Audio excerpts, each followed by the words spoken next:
গাড়ি চালাবো।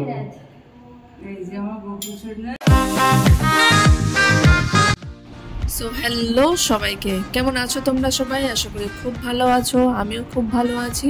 তো welcome to my brand new blog. তো আমি বেরিয়ে পড়েছি, আমি একটু যাচ্ছি এক্সপ্রেস এভিনিউ মলে, কারণ সেখানে আমার একটু কাজ আছে। তো আর দেরি না করে চলো তাড়াতাড়ি যাওয়া যায়, আমি ওখানে যাব। আমার এখানে আর বেশি দিন নেই, তোমরা জানো আমার ট্রিটমেন্ট শেষের দিকে, তাই আমি একটু এসছি। আমি এখানে দেখি কিছু কিনতে পারি কি না পারি, আর কিছু পছন্দ হয় কি না। তো চলো দেখা যাক, আর শুরু করি আজকের ব্লগ।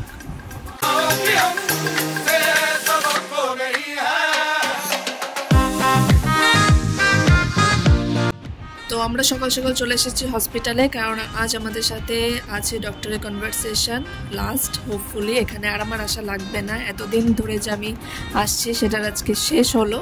তো কথা বলার পরে আমরা চলে এসেছি এখানে পিক লাইন রিমুভ করতে, যেটা রিমুভ করার পরে মাধ্যম ভীষণ খুশি, ফাইনালি সে ক্যান্সার জয় করে ফেলেছে। আর তোমরা জানতে আমার একটা দাদার অপারেশন হয়েছে, তো ওখানেই ছিল ভর্তি। তো ওখানে মা একটু দেখতেও গেছিলো, আমরা যেহেতু হসপিটালে গেছিলাম। তো সব কিছু করে আমরা এই ব্যাক করছি, আমরা রুমের দিকে যাচ্ছি। এই রাস্তা দিয়ে হয়তো হসপিটাল থেকে এইবারের মতো এইবারই আমার শেষ যাওয়া।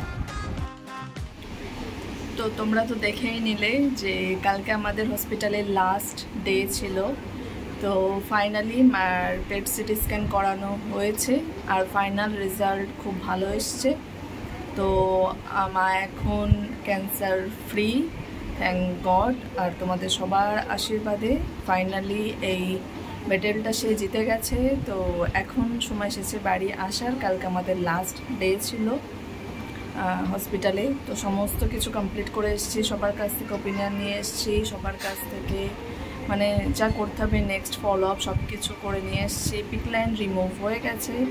তো এখন সময় এসছে বাড়ি আসার। 9 মাস ধরে এখানে আছি, 9 মাসের স্ট্রাগল, একটা যুদ্ধ, একটা নাইটমেয়ার মনে হচ্ছে আমার শেষ হলো।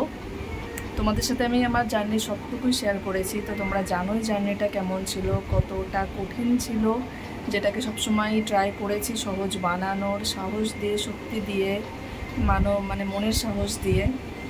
আর তোমাদের অশেষ অসংখ্য আশীর্বাদ, প্রার্থনা, ভালোবাসা সবসময় আমার সাথে ছিল, যার জন্য হয়তো এই যুদ্ধ আমরা জয় করতে পেরেছি।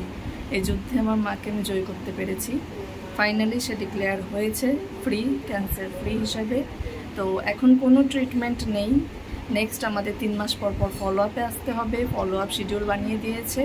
তো আবার 3 মাস পরে ফলো আপে আমরা আসবো, তখন আবার সেম স্ক্যান হবে, সব কিছু জানা যাবে। তো এখন মার উইকনেস আছে, মার হেলথ আপডেট হলো, মার উইকনেস আছে, কারণ এতগুলো কিমোথেরাপি। তোমরা জানো কিমোথেরাপি দেওয়ার সময় কোনো প্রবলেম হয় না, কিন্তু কিমোথেরাপি সাইড ইফেক্ট অনেকটা, আমি সবসময় বলি। তো ওই সাইড ইফেক্টের জন্যেই তার অনেকটা উইকনেস আছে, ব্যালেন্স করতে পারছে না নিজেকে। তো ডক্টর বলেছে এগুলো বাড়িতে যাওয়ার পরে 1.5 থেকে 2 মাসের মধ্যে সব কিছু নর্মাল হবে আস্তে আস্তে। তো এখন সেই প্রবলেমটুকুই আছে, বাকি সব কিছু কন্ট্রোলে আছে। তো উইকনেসটুকু কাটাতে পারলেই ব্যাস শান্তি, আস্তে আস্তে সেও ঠিক হয়ে যাবে। এতটুকু যখন পথ পার করেছে, ফাইনাল পথটুকু এতটুকু, বাকিটুকু পার করে যাবে তোমাদের আশীর্বাদে। তোমরা সবসময় সাথে ছিলে, সবসময় আছো, সবসময় এভাবেই সাথে থেকো। তোমাদের অনেক অনেক অনেক থ্যাংক ইউ। তোমরা ডে 1 থেকে সবটুকু দেখছো, ডে 1 থেকে স্ট্রাগলে তোমরা আমার সাথে আছো। তো তোমরা সবটুকু জানো আমার স্ট্রাগল, আমাদের স্ট্রাগল।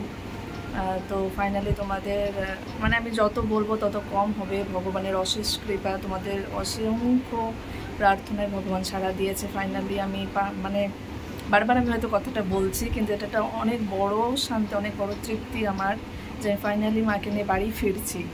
আজ 9 মাস এখানে, 9 মাস পরে আমি মাকে নিয়ে বাড়ি ফিরবো। আজকে আমার এখানে লাস্ট নাইট। তো দেখতেই পাচ্ছ পিছনে ব্যাগ ট্যাগগুলো রেডি হয়েছে, এখনও সব কিছু প্যাকিং করা কমপ্লিট হয়নি, কারণ প্রচুর জিনিস হয়ে গেছে। 1 বছর ধরে এখানে আছি, তো পুরো একটা নতুন সংসার এখানে তৈরি হয়ে গেছে। তো সেগুলো আস্তে আস্তে প্যাকিং করছি। কালকে আমাদের দুপুরে ফ্লাইট, তো কালকে এতক্ষণ আমি বাড়িতে, ফাইনালি এতদিন পরে। তো একটা আলাদা এক্সাইটমেন্ট হচ্ছে, মাকে নিয়ে এতদিন পরে বাড়ি যাবো। মার কেমন ফিলিংস হচ্ছে বলো? মার তো কালকে সারা রাত ঘুমই হয়নি, আজ হয়তো সারা রাত ঘুম হবে না বাড়ি যাওয়ার আনন্দে।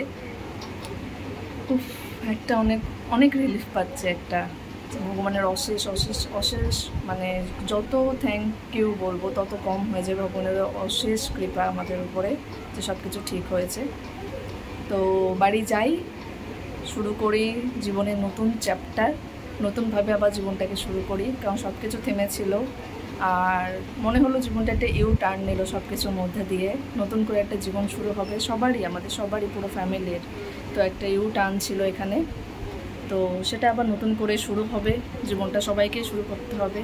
তো এখানেও তোমাদের অসংখ্য প্রার্থনা চাই, সাথে থাকা চাই, যাতে আবার আমি নতুন করে সব কিছু রিস্টার্ট করতে পারি আমার লাইফটা।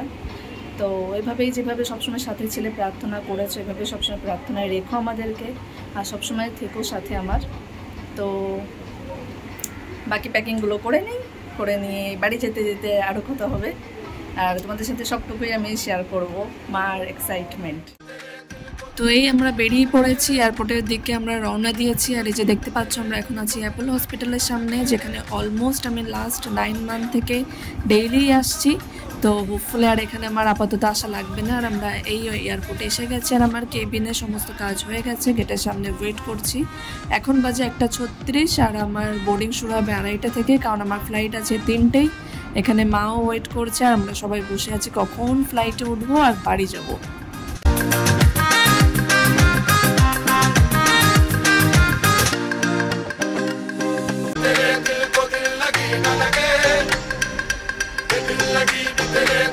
তো ফাইনালি আমাদের বোর্ডিং শুরু হয়ে গেছিল, আর আমরা আমাদের সিটে বসে পড়েছি। আর এখানে এখনো বোর্ডিং চলছে, এখনো সবকিছু কমপ্লিট হয়নি।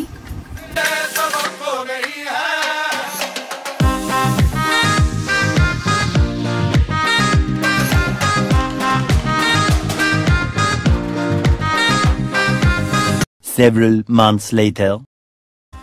তো একটা লম্বা জার্নির শেষে এখন বাজে 7:13, আমরা জাস্ট কারে উঠলাম, আমরা বনগাঁর দিকে রওনা দিয়েছি।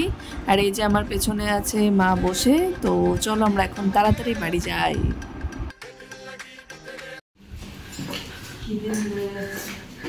বাইরের লাইটটা জ্বালাতি, বাইরের লাইটটা দে মা, দাঁড়া এখানে বস। গপুকে একটু ধরবে, গপুকে আগে এই গপু, ও ওকে বের করে ফেলেছিস? গপু কই? রাধে রাধে রাধে গপু গাড়ি চালাবো। এই যে আমার গপু ছোটনা যাইনি এই দিক থেকে দেখো। হ্যাঁ ঠিক আছে, ঠিক আছে। আজকে লাড্ডুটা দে ওর মুখে, একটু পুরোটা ধরে দে। আজকে তুমি খাবার ইলিশ মাছ নিয়ে যাও। আরে তুমি ঠিক আছে, তুমি ওদিকে একটু তাকাও, তুমি বাড়ি আসছো, চলো। দাদা তো ওইটা দিলি, তাপ দি। কোনটা? ওই ক্যাডবেরিটা দে না, মাকে দিলি, মাকে ঘোড়া তো বরণ তো কর। আমার সোনা মাম্মা এসো, যুদ্ধ জয় করে এসছে আমার সোনা মাম্মা। আমি সিঁদুর ভরা দেবো না, সিঁদুরের টিপ নেই। হ্যাঁ দই ঠিক দে, গপুকে দে। ঠিক আছে, আচ্ছা এবার ফুলের তোড়াটা দে। ওরে বাবা রে বাবা, এত কিছু আয়োজন। কেমন লাগছে তোমার, বল? ভালো লাগছে তো? ভালো লাগছে। এটা তোমার জন্য, কোনো কিছুই না। অনেক সুস্থ হবে এবার, মনের জোরে আসবে আস্তে আস্তে, ঠিক আছে? সব ঠিক আছে এদিকে, ঠিক আছে? চলো নাও, পা বাড়াও, বাদি পাপা। হ্যাঁ সরে যা। হ্যাঁ এই ধর ধর ধর, আগে ধর। দেখে আসি।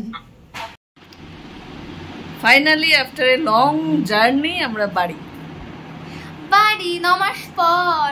কেমন লাগছে? ভালো। কেমন ওয়েলকাম হলো? হেবি সুন্দর, খুব সুন্দর সবকিছু। শান্তি লাগছে বা নিজের ঘরে ফিরে এসে? এবার জীবন ফিরে পেলাম, নতুন জীবন। নিজের খাট, নিজের ঘর, নিজের বিছানা, হ্যাঁ সবকিছু মিলিয়ে খুব সুন্দর লাগছে। অনেক টায়ার্ড, এখন একটা ফুল ঘুম দিতে হবে, টানা রেস্ট নিতে হবে, তারপরে আবার জোর আসবে কথা বলার। এই দেখো, ঘরে ঢুকেই আমি তো আর 1 মিনিট হলেই হার্টটা অ্যাটাক করতাম সকাল সকাল ঘরে উঠেই। এটা কি করেছিস তুই? এটা এইভাবে এটা কেউ রাখে? এটা আমার বেবি হয়। এমনি এটাকে আমি দেখতে পারি না, আমার প্রচন্ড ভয় লাগে, তার উপরে আবারও এইভাবে এটাকে শুয়ে রেখেছে। এটা আমার বেবি হয়। আমি সকাল সকাল জাস্ট ঘুম থেকে উঠে ঘরে ঢুকতে গেছি, আর দেখেই আমি লাফ মেরে উঠেছি যে এটা কে। তুই কোনদিন আমার নিশ্চয়ই হার্ট অ্যাটাক করাই মেরে দিবি। আমার রুমাল ছাড়া গায়ে দিয়েছি, শীত করছে। ওরে বাবা, পাঁচে পাঁচে আমাকেও দিতে পারিস, আমারও অনেক শীত করছিল সকালে। হাই রে, আমি নিশ্চয়ই হার্ট অ্যাটাক করে মরে যাব।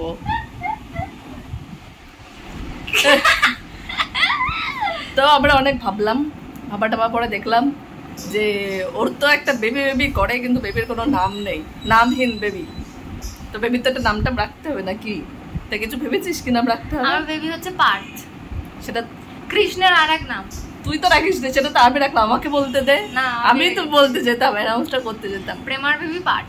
তো প্রথমে আমি একটা নাম বলেছিলাম জ্যাক, যেটা ওর পছন্দ হয়নি, যেটা ইংলিশ নাম ও রাখবে না। আমি ভেবেছিলাম ওকে ইংলিশ দেখতে, তো ইংলিশ নাম রাখতে। তো ঠিক আছে, ইংলিশ নাম রাখতে হবে না। তারপরে আমি বললাম ঠিক আছে, ওর নাম পার্থ রাখি, কৃষ্ণের আরেকটা নাম, আর প্রেমার সাথে পার্থ বেশ ভালোই যাবে। তো ওর নাম আজকে থেকে পার্থ। আমার পার্থ বেবি। এই দেখো, বাড়িতে ফিরেই কি অদ্ভুত সুন্দর বৃষ্টি, বোঝা যাচ্ছে? এই যে এবার বোঝা যাচ্ছে। এই বৃষ্টিটার জন্যে মনে হয় আমি পাগল হয়ে যাচ্ছিলাম, যে এই বৃষ্টিটা একটু দেখবো। এই বৃষ্টিটা একটা অদ্ভুত শান্তি দেয়।